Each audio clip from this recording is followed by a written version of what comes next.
masih belum sehat mudah-mudahan segera pulih. Saya Kak Ros bersama Daniel hari ini menemani Anda di acara Rumpi No Secret. Wah, hari ini kita kedatangan tamu yang istimewa. Karena hari ini kita kedatangan seorang menteri. Iya, gak bohong ya. Walaupun acara kita Rumpi No Secret, kita tidak pernah berbohong. Kita selalu no secret ya kan. Tapi sebelum kita ke bintang tamu kita hari ini, kita ke pojokan dulu. Seperti biasa untuk membahas berita-berita yang hot, baik yang datang dari dunia nyata maupun dari dunia. Apa beritanya? Kita lihat. Berita hot hari ini datang dari Indra Kesuma atau Indra Kens, pengusaha sekaligus konten creator berusia 25 tahun yang pernah menjadi supir taksi dan pengamen ini merupakan seorang trader yang mempunyai kursus trading di Indonesia. Pria yang dijuluki Crazy Rich Medan ini meminta maaf setelah dituding sebagai affiliator atau sales yang mendapat keuntungan dari kerugian orang lain dengan kedok membuka kursus trading. Hingga dilaporkan atas kasus investasi bodong yang telah merugikan banyak orang, salah satunya YouTuber bernama Maru Nazara yang pernah rugi mencapai 540 juta rupiah. Pria yang membuat konten tentang binary option, sistem trading berbentuk grafik naik atau turun sejak tahun 2019 ini pernah memenuhi panggilan polisi pada Oktober 2021 karena mengatakan aplikasi trading yang dipakai legal padahal ilegal dan tak terdaftar di Bapepti atau Badan Pengawas Perdagangan Berjangka Komoditi. Namun Indra yang mendapat panggilan Bareskrim Polri hari ini berhalangan hadir lantaran masih berada di Turki untuk memeriksa jempol kuku tangan yang diduga kanker kulit. Tak hanya Indra, Doni Salmanan dan Nodai Wakjeng yang merupakan trader binary option juga memposting instastory sedang di rumah sakit pada hari yang sama hingga netizen menuding mereka bertiga kabur dan pura-pura sakit saat ada masalah.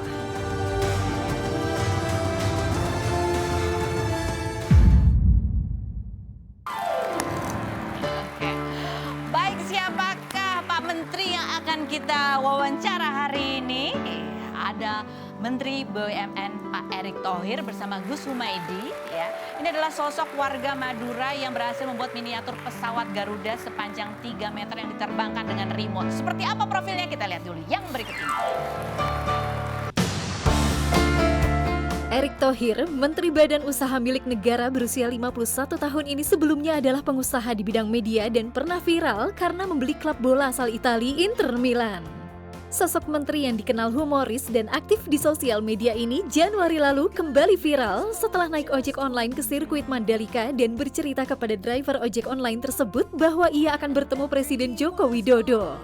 Driver yang tak mengetahui bahwa penumpangnya adalah Erick Thohir hanya menganggap itu bercandaan hingga menyesal tak sempat foto bersama.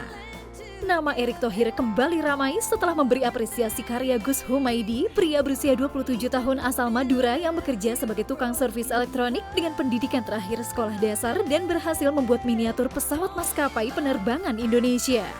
Karya Gus Humaydi pun dibeli Erick Thohir seharga 22 juta dan diberi modal sebesar 50 juta rupiah. Benarkah Gus Humaydi sempat gagal dalam membuat miniatur pesawat hingga kesulitan modal? Dan benarkah Erick Thohir aktif di sosial media untuk menarik perhatian kalangan milenial? Saksikan kisah selengkapnya hanya di Rumpi No Secret.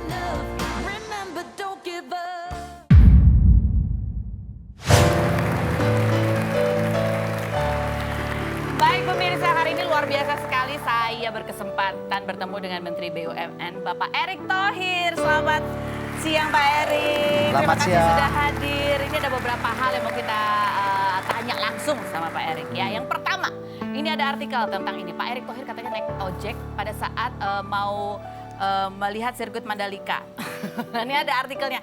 Jadi berita ini muncul dari cuitan seorang driver ojol gitu ya di akun ini. Pokoknya dia mengatakan dapat orderan ke sirkuit Mandalika. Customer bilang mau survei bareng presiden gitu. Dia sih nggak percaya, tadinya cuman oh iya deh gitu ya. Tapi dia ini bercerita setelah turun customernya buka helm ternyata itu adalah Pak Erick. Itu benar Pak Erick bukan sih? Percaya nggak? Aku sih percaya nggak percaya ya Pak ya. Nah ini eranya sosial media. Ya, Kadang-kadang kita harus cek and recheck. Nah mumpung orangnya ada kita tanya Ya. langsung, benar Pak. Secara ini nggak mungkin lah bagaimana masa tiba-tiba ada ojol di tengah rombongan Bapak Presiden. Iya.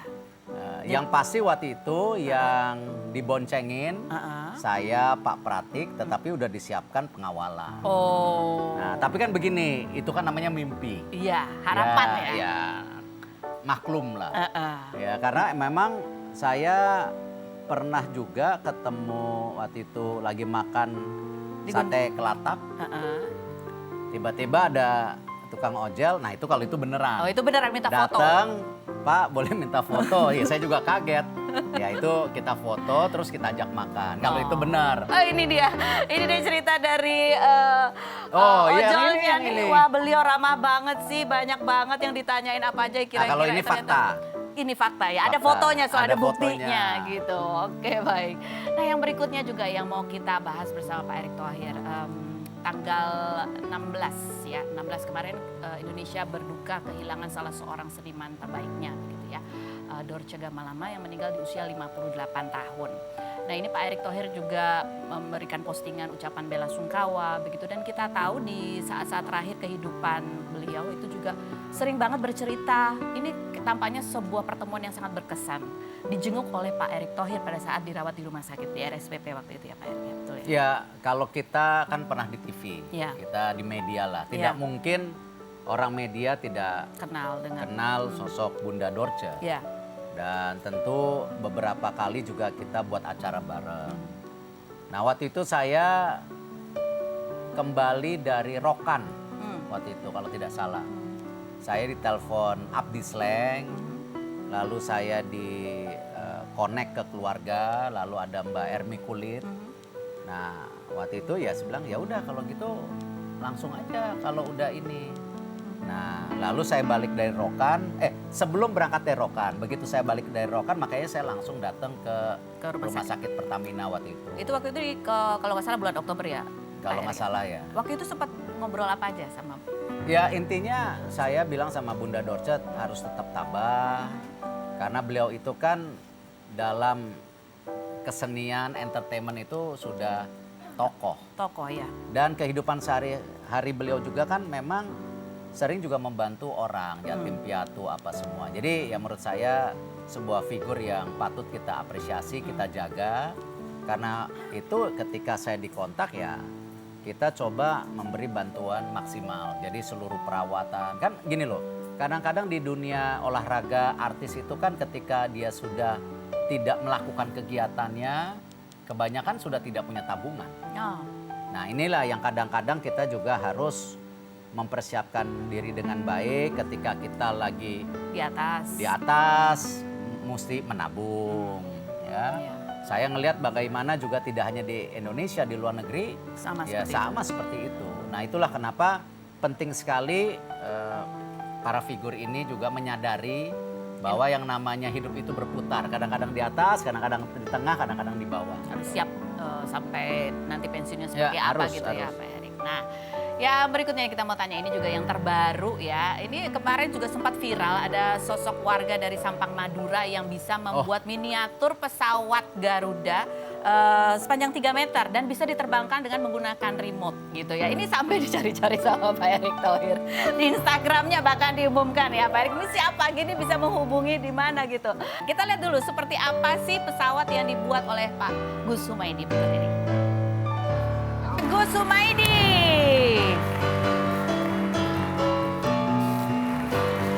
Selamat siang. Silakan duduk Pak Humaydi. Ini baru ulang tahun ya Pak Humaydi ya. Selamat ulang tahun. Baik, ini akhirnya bisa ketemu dan dicari-cari ya Pak Erick Thohir, dan pertemuannya di momen tanggal persis pas ulang tahun. Iya. Gus Humaydi. Iya. Terus dirayain lagi, dikasih Iya. surprise katanya sama Pak Erick Thohir. Iya. So sweet banget sih Pak Erick. Jaketnya bagus lagi. Iya, oh ini dari Pak Erick juga nih. Tulisannya apa tuh? Garuda. Garuda. Mau juga kan jaket ini? Mau dong Keren Pak. kan? Keren Pak. Saya nanti dapat kan ya Pak ya. Pak Humaydi tolong diceritain dong gimana. Ini kan Bapak dulu deh dari membuat pesawat miniatur. Padahal Bapak katanya sekolah juga kelas 5 madrasah ya. Iya. Madrasah. Dan itu berhenti sekolah karena Bapak emang katanya juga bandel banget. Iya. Kayaknya lebih suka mengeksplor sendiri gitu ya Pak ya. Iya. Betul. Betul. Jadi awalnya gimana bikin miniatur pesawat ini Pak? Awalnya gini, emang pengen apa ya, pengen berbakti lah kepada orang tua dua saya, dan pokoknya ingin membahagiakan orang tua saya. Ingin membahagiakan Iya. orang tua. Ini belajarnya dari mana bikin pesawat? Belajar Bikin nemu modelnya, ukurannya, mesinnya. kalau itu dari Dari ada YouTube-nya, Dari komunitas aeromodeling. Oh, YouTube komunitas aeromodel. Iya, di Facebook kalau komunitasnya KAI Aeromodeling. Ada ya? Iya. Ada. Dan ini katanya Bapak beberapa kali buat sempat gagal di awal-awal. Iya. Mhm. Pertama bikin pesawat Glender itu. Glender. Iya. Gagal, Mhm. gagal terbang. Dan yang kedua bikin pesawat bangun. Oke. Juga nggak bisa terbang. Ini pada saat gagal itu padahal modalnya berapa Pak? Udah ngabisin 3,5 juta 3,5 sampai juta. 4 juta setengah. Modalnya dikumpulkan bagaimana caranya waktu itu? Itu saya ngumpulin dari hasil jualan lampu emergency. Itu saya hasil karya saya Jadi sendiri. nabung-nabung, Nabung-nabung ya. dibuatkan pesawat awal-awal masih gagal. Iya, masih gagal. Lalu keduanya ketiga kalinya saya bikin Berhasil. lihat di YouTube teman saya itu, ketua saya namanya Julius Perdana itu. Iya. Itu yang sangat membantu kepada saya. Baik. Kita lihat ini seperti apa sih proses pembuatan miniatur dan pada saat momen pertemuannya Pak Humaydi dengan Pak Erick Thohir. Kita lihat yang berikut. Ini dengan Alzam Paman ya. Mas Humaydinya lagi ngapain ya?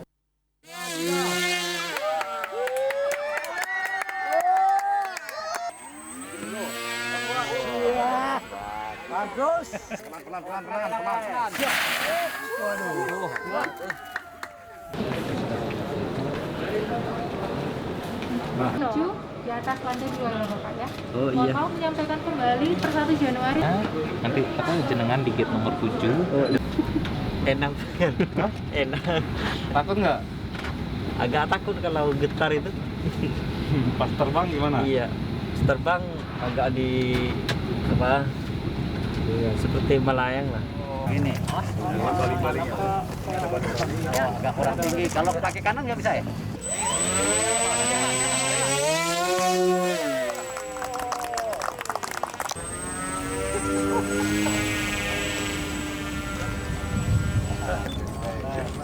Oh, best leg.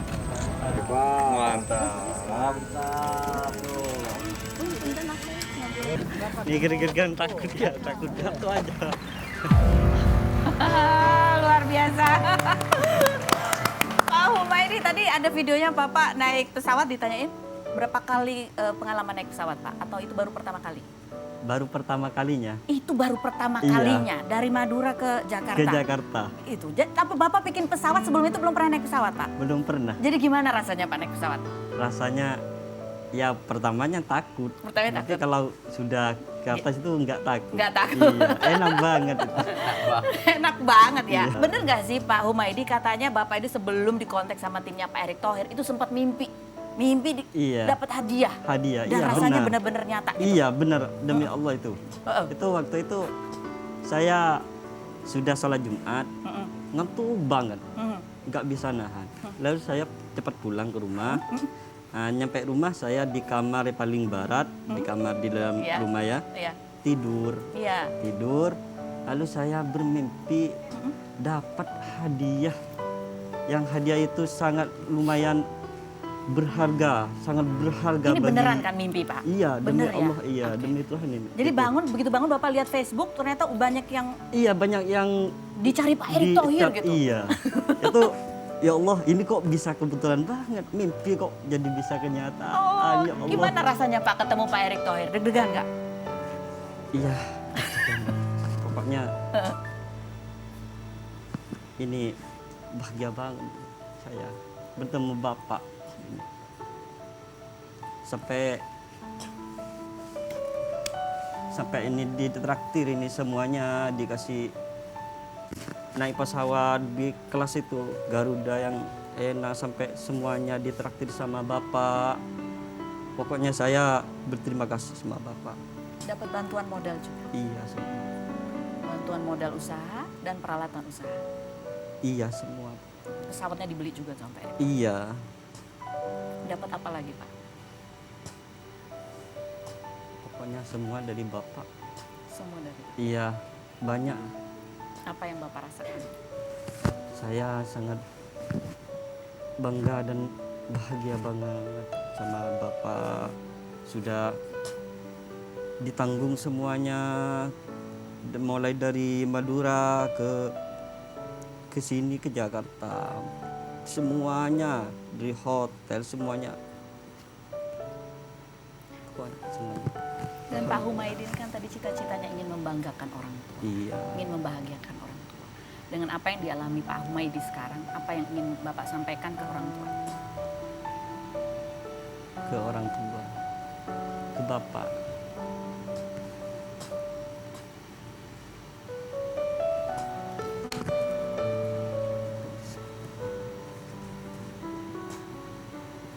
Ya. Terima kasih Pak. Ini Pasti bangga dengan iya bangga. pencapaian Pak Humaidi. Kita lihat ini adalah momen di mana Pak Gus Humaidi ini mendapatkan banyak sekali apresiasi, penghargaan ya, bantuan, terutama untuk bisa mengembangkan kreativitasnya ini di masa depan. Mudah-mudahan jadi apa ya untuk apa bergunalah untuk nusa dan bangsa. Nah, kita lihat yang Nah, ini Gus, modal kerja. Ya. Terima kasih banyak Pak.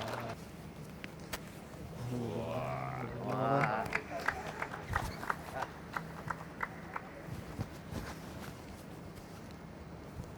Nah, Gus.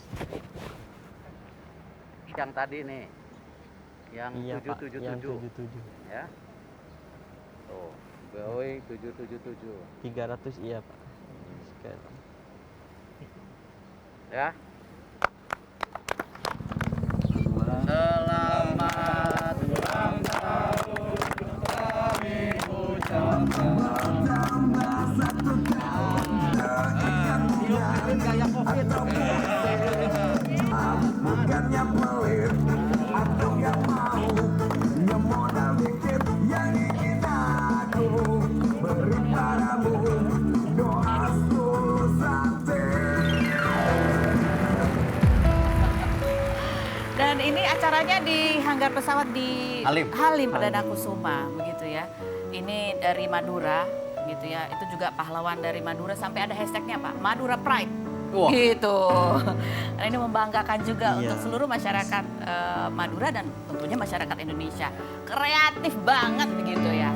Nah, kalau ini kan tadi ya, ini kita melihat langsung bagaimana perhatiannya Pak Erick Thohir terhadap orang-orang yang berprestasi gitu, ada bantuannya. Ini kalau untuk warga lain nih Pak, yang punya prestasi sama juga, pengen dibantu supaya lebih maju lagi. Ya. Bisa nggak sih Pak? Ya, karena itu kan CSR BUMN Ya. kita rubah total Ya. sekarang. Kita fokus kepada pendidikan, lingkungan hidup, dan pendampingan UMKM. Oh, Nah, tahun ini 2022 kita targetkan untuk 7.700 beasiswa. Nah, lingkungan hidup kita targetkan menanam pohon 1 juta. Nah, sama seperti tadi yang kita sudah saksikan, kan ini penting. ya. Dua hal yang saya lihat. Bagaimana membangun optimisme anak muda Indonesia. Bahwa dengan segala keterbatasannya, kalau mau itu bisa. Almarhum bapak saya itu merantau umur 10 tahun. Untuk sekolah.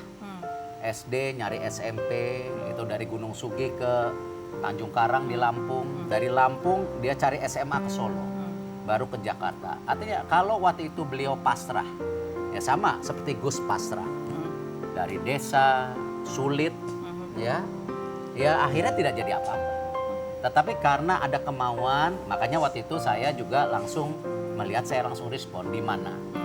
Alhamdulillah ketemu. Ya. Saya justru yang sangat berbangga. Kenapa? Apalagi bayangkan. Gus itu waktu pertama ketemu sama saya tanya, belajar dari mana? Dari internet. Berarti apa? Anak-anak muda Indonesia kan sekarang bisa belajar. Ya. tidak terbatas dengan wilayah. Ini yang kita belajar. Dan yang menarik juga buat saya, ini yang paling penting. Ketika saya tanya, Gus, kenapa Garuda? Ya pesawat itu Garuda katanya. Pesawat Dan itu apalagi kita Garuda. tahu Garuda hari ini kita sedang bekerja keras memastikan penyelamatan Garuda. Kebanggaan kita. Tapi tentu mesti juga ada perubahan yang signifikan di Garuda tersebut, baik di manajemen, di business plan, di policy ke depan. Jangan Garuda selalu terjebak dari isu-isu yang negatif. Nah, ini yang saya mau kasih lihat bagaimana ya Gus Somaidi yang sangat natural aja cinta Garuda. Iya. Jadi dukungan seluruh bangsa Indonesia itu penting sekali, dan ini tadi perjuangannya juga itu bisa menjadi contoh juga gitu ya. Rencananya katanya Gus Somaidi mau bikin yang 7 meter. Iya. Oke, kita akan kembali lagi, jangan kemana-mana. Tetap di Ruby.